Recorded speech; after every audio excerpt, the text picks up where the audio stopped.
영어 교육의 골든타임은 언제일까요? 아이가 영어를 잘했으면 좋겠죠. 그런데 영어를 잘한다의 기준이 도대체 무엇인가요? 영어 회화 잘한다? 내신 잘 받는다? 수능 1등급? 최종적으로 우리 아이가 입시 영어를 잘했으면 좋겠다고 생각을 하고 계신다면 오늘 영상은 꼭 시청하셔야 됩니다. 지금 아이가 어떤 영어 공부를 하고 있든지 한국에서 계속 교육을 받아야 한다면 그 아이는 곧 중학생, 고등학생이 되어 입시 영어를 경험하게 됩니다. 그러면 입시 영어는 언제 준비하는 게 가장 좋을까요? 조금 늦더라도 마음 굳게 먹고 열심히만 하면 될까요?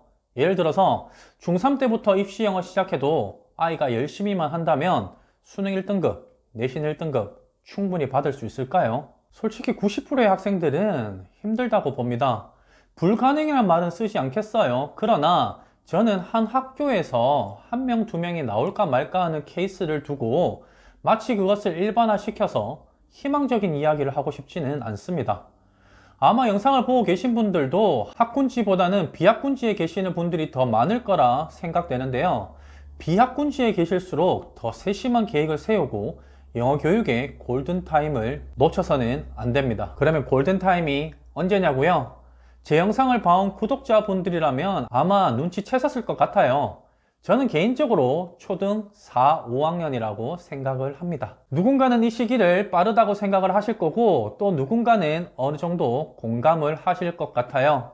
그럼 이제 제가 왜 4, 5학년이 입시 영어의 골든타임이라고 말하는지 그 이유를 설명해 드리도록 하겠습니다. 사실 4, 5학년 시기는 영어 교육뿐만 아니라 모든 공부에서도 가장 중요한 시기이기 때문에 지금부터 집중해서 청취해 주시고 함께 좋은 교육 플랜을 세워보자고요. 보통 1, 3학년까지의 영어 공부는 말하고 듣고 노래 부르고 그리고 영상을 보는 흥미 위주의 영어 공부를 합니다.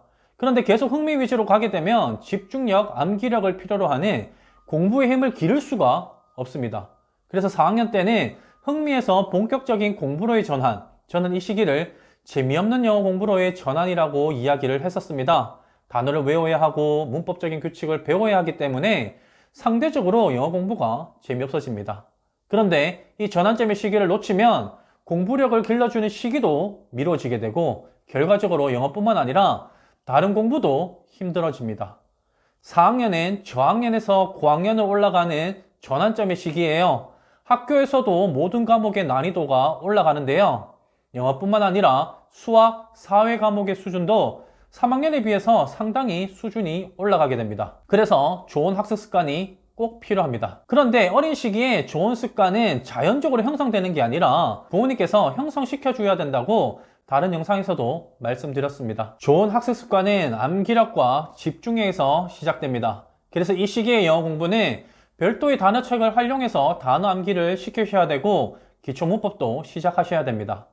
정리를 하면 4학년부터는 추상적이고 흥미 위주의 공부에서 공부력을 길러줄 수 있는 학습 습관을 형성시켜 주는 것이 좋다. 학생 입장에서 본격적인 공부를 하는 시기는 5학년이지만 그것을 시작할 수 있도록 기반을 닦아주는 것은 4학년 때의 부모님의 몫입니다. 4학년 아이를 바라보면 아직 어리기만 하고 철도 없고 나중에 해도 될 것 같고 그렇게 교육에서 가장 방심하는 시기가 4학년이기도 합니다. 그런데 이때 방심하면 많은 예비 상위권 학생들이 5학년 때부터 본격적으로 공부를 시작할 때 함께 시작할 수가 없고 서서히 뒤처지게 됩니다. 저는 3학년까지는 실력을 쌓을 수 있는 기반을 닦아주는 시기이고 본격적으로 공부에 누적약이 쌓이는 시기는 4학년부터라고 생각을 합니다. 모든 실력은 누적되어서 쌓이게 되고 한번 실력이 드러나기 시작하면 그 격차는 쉽게 줄어들지 않습니다. 상위권 친구들은 항상 열심히 하니까요. 그럼 이렇게 중요한 4학년부터 어떻게 지도하면 좋을지 얘기해 볼까요? 우선 영어 공부를 할 때는 단순히 문장을 눈으로 보는 게 아니라 소리내어 읽고 해석을 써보는 연습을 시켜주고 영어 듣기는 단순 영상 시청이 아니라 영어 듣기 책을 통해서 주 2회 정도는 시험 유형을 익히고 풀어보도록 해주세요.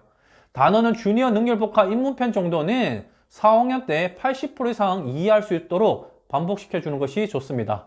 여러 단어책 사용하지 마시고요. 너무 어려운 단어책 시키지 마시고 아이의 국어 수준에 맞는 단어 공부를 시켜주세요. 국어 수준에 맞는 단어 공부 꼭 기억해 주세요. 조금 어려운 단어를 시키고 싶으시면 단어책보다는 리딩책을 통해서 단어 암기를 시켜주세요. 현재 아이의 레벨보다 한두 단계 높은 리딩책을 선정해서 해석 공부도 함께 하며 스토리텔링을 통한 단어 공부를 시키시면 그냥 어려운 단어를 통해서 단어 암기를 할 때보다 훨씬 더 수월합니다. 만약 어려운 단어를 시키고 싶으면 국어 어휘력을 먼저 올려주세요. 중요합니다. 문법은 팔품사 개념을 시작으로 동사별로 부정문, 의문문 만드는 연습, 그리고 문장 어순을 잘 이해할 수 있을 정도로만 잡아주시고 4학년인데 투부정사와 같은 중등 문법을 문법적으로 문제풀이 방식으로 시키지는 마시기 바랍니다. 오히려 영어를 싫어하거나 문법이 어렵기만 한 거구나 라고 아이가 생각할 수가 있습니다. 5학년 2학기쯤부터 본격적으로 중등 문법의 틀을 만들어 가셔도 늦지 않아요. 어떤 부모님들을 보면 빠르게 나가야 하는 건 늦게 나가고, 늦게 나가도 되는 건 빠르게 나가고, 이렇게 엇박자 교육을 시키시는데 이번에 커리큘럼 한번 점검하시기 바랍니다. 마지막으로 4학년 때 영어뿐만 아니라 전체적으로 잡아주셔야 할 공부법을 알려드리고 오늘 영상 마칠게요. 4학년부터는 모든 과목의 난이도가 상승하면서 문해력, 이해력의 차이가 나타나기 시작합니다. 3학년 전까지 부모님과 많은 대화를 하고 책을 읽으며 독서력을 기르고 많은 활동을 하면서 감성을 발달시켜온 아이라면 좋겠지만 그렇진 않은 경우라면 4학년 때부터라도 책 읽는 습관을 기르시고 학교에서 배운 부분을 정리 요약하는 습관을 만들어 주세요. 그리고 4학년 때는 모든 과목에서 무리한 선행보다는 1, 3학년 때 배운 부분을 복습하는 시간을 꼭 가져주시기 바랍니다.